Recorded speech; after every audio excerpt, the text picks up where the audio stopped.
આ છે જૂનાગઢની નવી સિવિલ હોસ્પિટલ. બહારથી દેખાવમાં ભવ્ય અને કરોડોના ખર્ચે બનેલી આ હોસ્પિટલ અંદરથી કેવી છે એ જાણીને તમને પણ આંચકો લાગવાનો છે. આ હોસ્પિટલ દર્દીઓને સારવાર આપવાને બદલે તેમને તકલીફો આપવામાં જાણે માહેર થઈ ગઈ છે. સરકારે દર્દીઓને ઉપરના માળ સુધી લઈ જવા માટે એક રેમ્પ બનાવ્યો, પણ આજ દિન સુધી તેનો ઉપયોગ જ ન કર્યો અને હવે લાખો રૂપિયાના ખર્ચે નવો રેમ્પ બનાવવામાં આવી રહ્યો છે. પણ ભાઈ, વાહરે તમારી બુદ્ધિ.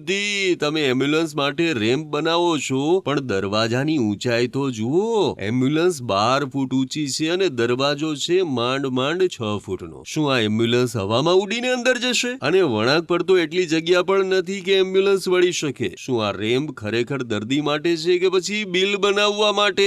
અહીં ફક્ત જૂનાગઢના જ નહીં પણ 4 જિલ્લાના દર્દીઓ સારવાર માટે આવે છે, પણ અહીં તેમની હાલત શું થાય એ તો તમે જોઈ જ શકો છો. દર્દીઓ કહે છે કે ભાઈ, ઓપરેશન પછી 10 જ મિનિટમાં રજા આપી દેવાય છે, ભલે ગમે તેટલો દુખાવો હોય. દવા બારી પર કલાકો સુધી લાઈનમાં ઉભા રહો અને જવાબ મળે કે ભાઈ દવા જ નથી, બહારથી લઈ લો. અરે, જો પૈસા જ હોત તો પછી ખાનગી હોસ્પિટલમાં ના ગયા હોત? સરકારી હોસ્પિટલમાં દર્દી શું કામ આવે? ગરીબ દર્દીઓ તો અહીં ત્રાહીમામ પોકારી ગયા છે. અહીં દર્દીના સગા માટે બેસવાની કોઈ વ્યવસ્થા નથી. જમીન પર બેસી રહ્યા છે. પાણીના કુલર છે પણ ગ્લાસ નથી અને આજે પણ લોકો ખોબામાં પાણી પીવા મજબૂર છે. શૌચાલયોની હાલત તો એવી છે કે મોટા ભાગના બંધ જ છે અને આટલી વિકટ પરિસ્થિતિ હોવા છતાં સિવિલ સુપ્રિન્ટેન્ડન્ટ શું કહે છે? સબ સલામત છે. જૂનાગઢ સિવિલ હોસ્પિટલની આ બેદરકારી અને અણધણ વહીવટથી હવે કોંગ્રેસ મેદાનમાં આવવાની છે. કોંગ્રેસે ચીમકી ઉચ્ચારી છે કે રેમ્પનું કામ કરનારા એન્જિનિયર પાસેથી જ આ પૈસા વસૂલ કરવામાં આવે અને જો આ પરિસ્થિતિ નહીં સુધરે તો મોટું આંદોલન કરશે. ત્યારે શું ખરેખર આ જ સ્થિતિ છે આપણી સરકારી હોસ્પિટલોની? શું આવું જ ભાવિ છે આપણા સરકારી હોસ્પિટલનું? આ સવાલનો જવાબ લોકો સરકાર પાસેથી માંગી રહ્યા છે.